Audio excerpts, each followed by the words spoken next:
Hey, welcome to a beautiful, another edition of the Loud Style Show. Oh my goodness. This is our last show of 2019, but it's going to be a good show because we got really good information. I'm here with Director John of Public Space One. They, PAT is taking a new name, a new makeover. Everything's different. And I heard John, he's going to be kind of talking to me a little bit about the little changes, what's going on with PATV in the future, and Public Space One. So John, welcome to the show. I'm excited to be here. Thanks for having me. Talk to a little bit about what's going on, whatever, but you know, it's just some big changes coming on. And just tell us a little bit about Public Space One. Now, what is Public Space One? We are a artist-led community venue, and we've done everything from art exhibitions to performances. We have a printmaking cooperative. People come in and do printmaking work, and also we do classes. We run a residency program called the Center for Afrofuturist Studies, and then a local residency program where we offer a free studio for an area resident. And our mission and kind of how we got involved with public access television is to be a really accessible place for people to make work. And when we started talking with PATV, a lot of kind of natural things clicked about how they approach how citizens of Iowa City have access to certain media resources, how workshops and getting people the knowledge to use various things could happen, and so in a lot of ways it was a natural fit, and I'm sure we can talk about this more. Definitely. Yeah. I mean, we were talking about me being a producer too, being with Public Access Television, doing my show since 2012. I mean, it's a good forum to really, you know, get your work out there, to do something, get your voice out there, people can hear it, and you know, without having to even go to college, you know, get all that education. Education is fine, but you know what? But if you have something to say, if you have a platform, this is really a good way to have a platform to do that. But with Public Space One coming in, now we want to kind of get the viewers or the rest of the producers that don't know that this is a change. What's going to be different and what's not going to be different from here? Yeah. You know, I think the main difference that I see is just kind of an update of how it was funded and how it operates because of that. You know, so we were very lucky in Iowa City to have a really well-funded public access television station for decades, Yes. right? For, you know, public access TV, depending on how you look at the history, has been around for 40 years, Right. and Yes. it's been well funded and a broadcast channel for most of that time, for a lot of that time. And now with the way government goes and funding goes, things have changed in the last couple of years. So there was a real drastic cut in the PATV budget, and they hung on and made things work for a while with how that went, and finally realized, you know, we just can't operate on this level that we were operating on. So that's the main change, is trying to maintain some of those bullet points that were in the PATV mission, you know, community access to the equipment and the resource that is this studio and that sort of thing, while doing it without kind of the large budget, and that's a challenge. One thing that we've started to do and been, you know, more or less, you know, we weren't always the best at this, but we've kind of grown at doing it, is how do you use volunteers? How do you allow people who want access to this equipment to have some of the power to use it from a kind of operational standpoint. So that's the big change will be, instead of being kind of a full service production where you have 3 or 4 staff members here, or at times there were more than that. Yes, at times, yeah. Yeah. Hoping that the people who value this and will use this thing can come in and help other people do it, right? So it'll be much slimmer staff, but in trade for that will be kind of more autonomy for people who want to make things and help others make things. So that's the big challenge right now. Oh yeah, but by forward that will be definitely interesting to.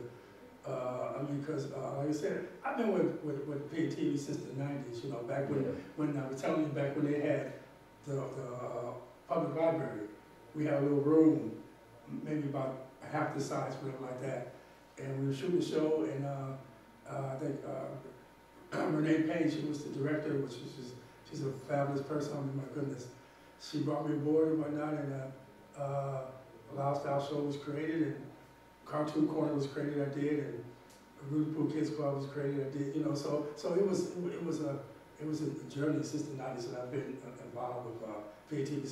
So you coming in as being another vehicle to hopefully make this even a better company, a better not public access, but better system, you know, here. That'll be a blessing. Now, would things change with far as with people coming in using? Now, you've been doing workshops. Will you be doing like how to run camera workshops? Would you be doing, you know, how to produce your own show type of workshops, or what type of workshops would you have? That and more, hopefully. You know, I think some of the feedback that we've gotten from serving past PATV members and other people in the community, I think people want even more than those kind of fundamental workshops. So there will be, of course, workshops on how to use the equipment here, but I think also kind of some that might be developed out a little more or more specialized. And I can even see it going so far as there may be like, you know, help for writing screenplays or that sort of thing, you know, like, and the way, I guess just to kind of let you know how we run workshops at the Press Co-op, and this is the model we're looking at, is we don't all know all these different printmaking techniques, but some people know how to do relief and some people know how to do screen printing and that sort of thing. And what we do for our workshops is we figured out a system where we can pay an artist who's an instructor who knows screen printing, and we have a formula so that they can offer the workshop, they get experience teaching the workshop, and then people who want to learn screen printing have the venue or the platform to take that workshop. So my hope would be a similar thing where someone who knows how to produce a show here would lead a workshop. We'd be able to pay them for leading this workshop, and then people could come, take the workshop, learn how to produce a show, and then have the ability to do that because they'll have access to the space. And so once people take those workshops, they have access to space. That's kind of the way it was. The hope is to develop that out a little more. So you know, there's a little more, you know, maybe a workshop that's all about Premiere, or an advanced workshop in Premiere, so you can really learn how to do certain edits or certain cuts to video. Editing audio capturing could be its own workshop, and of course there's a nice audio studio here. So podcasting workshop. Podcasting. Now that'd be something I want to get involved with podcasting too, because that seems to be the norm that everybody's kind of going into, because you can do podcasts anywhere. At your home. You got the right equipment, you can, so learn how to do that. My son and I have a podcast, and we've done, and it's kind of just, it's more for fun. It's for us to talk to each other in a way, but we have this, and we have microphones and stuff, and we set it up, and we've always done it in our living room. And the other day we came down here and it was, you know, you can walk in the door, and within 5 minutes you can be recording.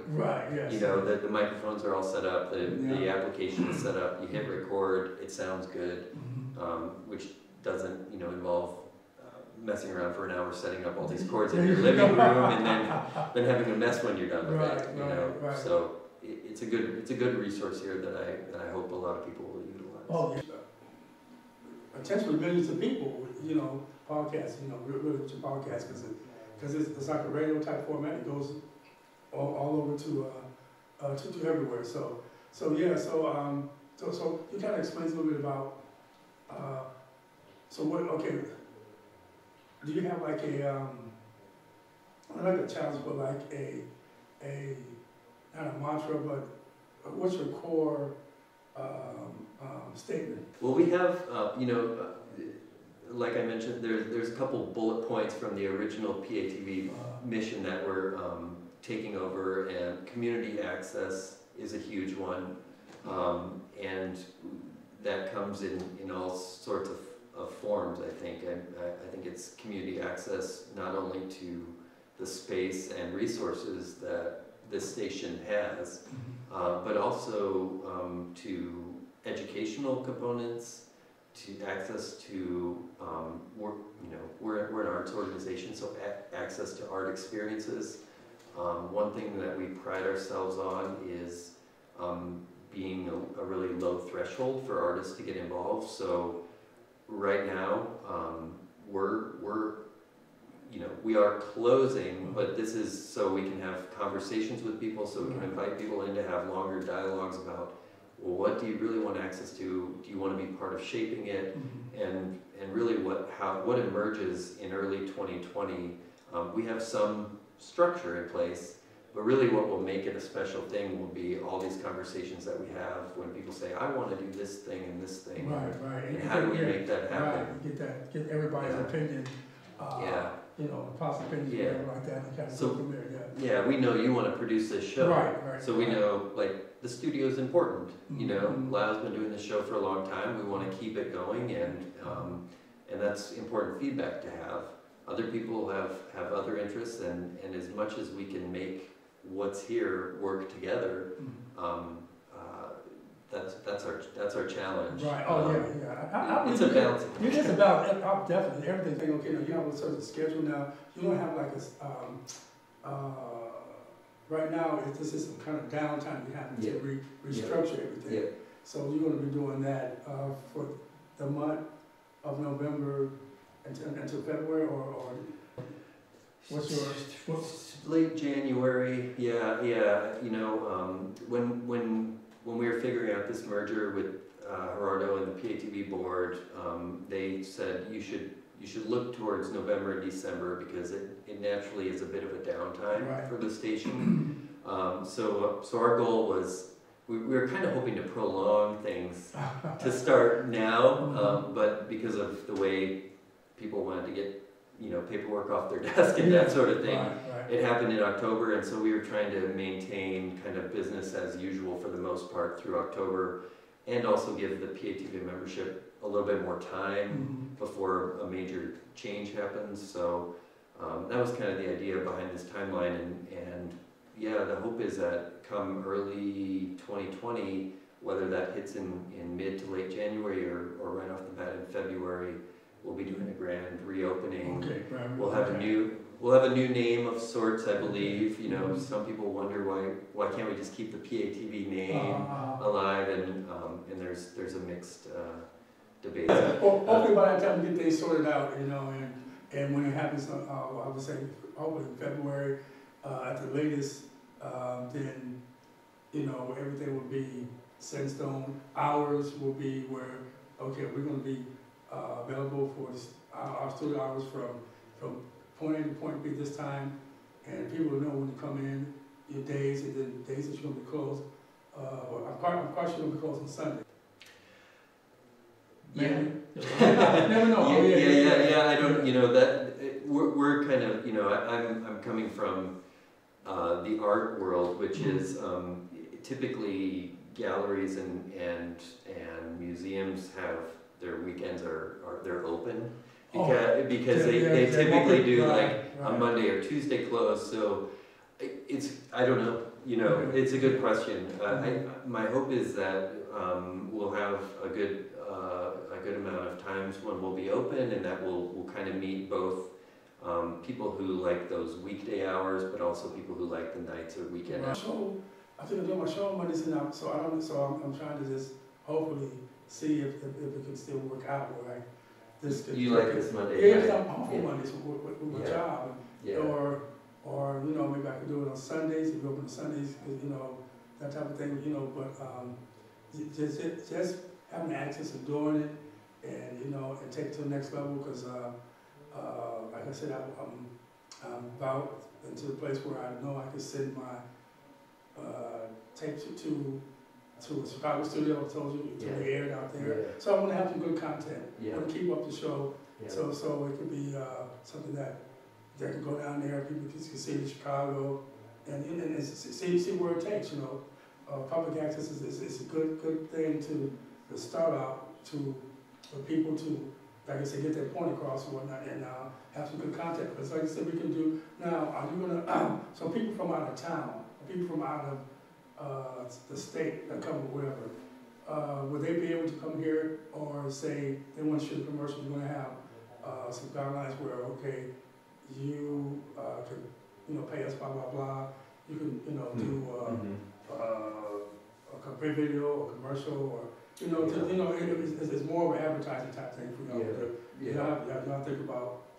Yeah, that's a good question. You know, I think there's a balance to try and strike and because not everybody can use it. I mean, I know it's local community access television, local, like people in the community, but people from outside, like say from Cedar Rapids or from Des Moines, could they come out here or have y'all figured that out yet? Yeah, not exactly, but I think it's a good point. I mean, like, there will be definitely people from out of town that we'll invite to come and shoot.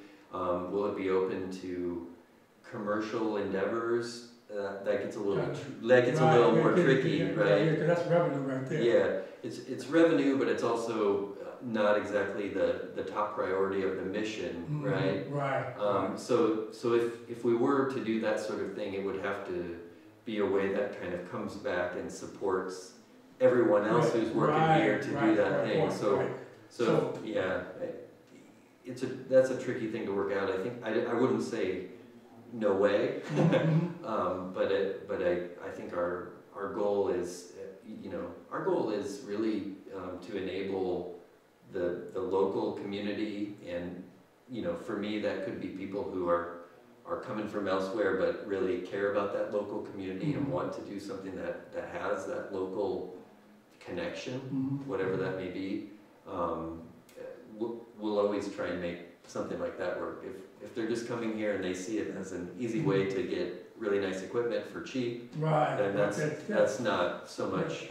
That's not bad, because this is state of the art stuff. This equipment is state of the art, green screen, the cameras, I mean everything like that. So people come in here and do the thing just like at a big studio, really, because the equipment that we have with the green screen can do almost anything.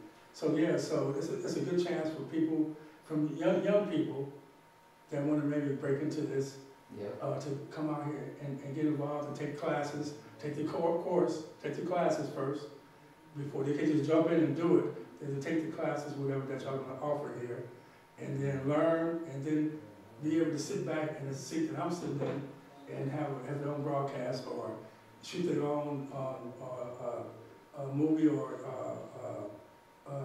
whatever they want to do. Tell their stories. It's all about telling the story, So I definitely appreciate y'all doing this, because we don't want to see this. We don't want to see this die, period, where it will be noble, So you're coming along and y'all taking over this for us, whatever. And so now, where can people? Do you have a website? Yep, publicspace1.org is our website. Okay. If people have any interest in we're open to feedback of all sorts. A good email is info@publicspace1.com. That email will come to me and the program director at Public Space One. 319-855-1985 is the Public Space One phone number. So I welcome any feedback, people who want to get involved. We've had a lot of positive feedback so far. We have a good group of people who are starting to meet and talk about what future access will look like. Right, definitely, because you're getting your staff together now, so when you reopen, you'll have a couple of staff people here, learning the, you know, how to run this right here, so, which is good. And so basically, I guess what I get is basically you really have a volunteer type of a format for people. You really want people to get involved, you know, get involved with this, you know, volunteer their talents to teaching, and you really have a really good teaching thing, you know, because you did it at your, you did it before with your different workshops. So you want to have a variety of different workshops for people to get involved with. Yeah, exactly. And I want to just, the point about volunteerism, it's not for us to have free labor to do that. It's for us to be able to empower people to do these things on their own, right? And I think that goes at what you're saying. Like, it doesn't take much except showing up and being passionate about it to be in the seat that you're sitting in, right? And I've never been to school for that. I've never been to school. I just like talking to people, and I have a passion to learn people's story. Everybody got a story to tell, and so I have a passion to learn people's stories. You know, so that's why I enjoy talking to people, doing shows from all across the country, all across the world, bringing people in and into Public Space One now, and to you know, let the internet viewers hear their story, you know, and so since we're going to be going strictly digital now, which that is what people do anyway, digital form. So that's going to be different. That's going to be a potential of reaching millions of people all over doing that, because you're going to have your own website where people can have the content on there that, you know, produce shows, whatever like that, or they get their own YouTube channel, whatever. So we're really going to have two different formats, you know. You have their own, or they can definitely have the content on. As Public Space One gets more popular for being here, people start growing. It's going to be good. It's going to be win-win. Yeah. Win-win. So, you have anything to say to anything just to mention?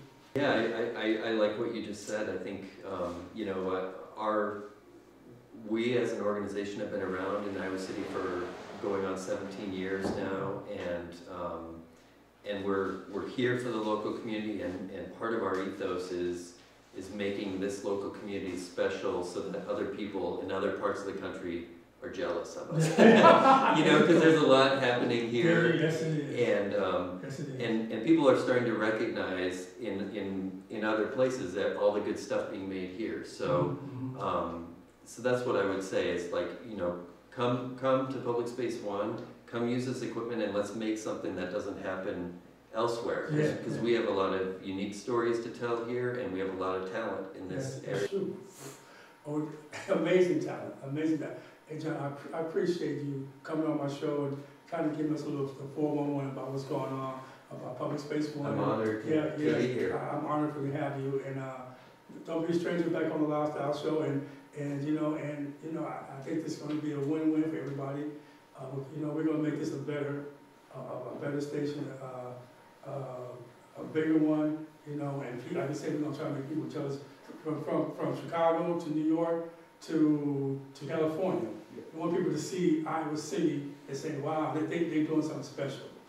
You know, so yeah, I appreciate that.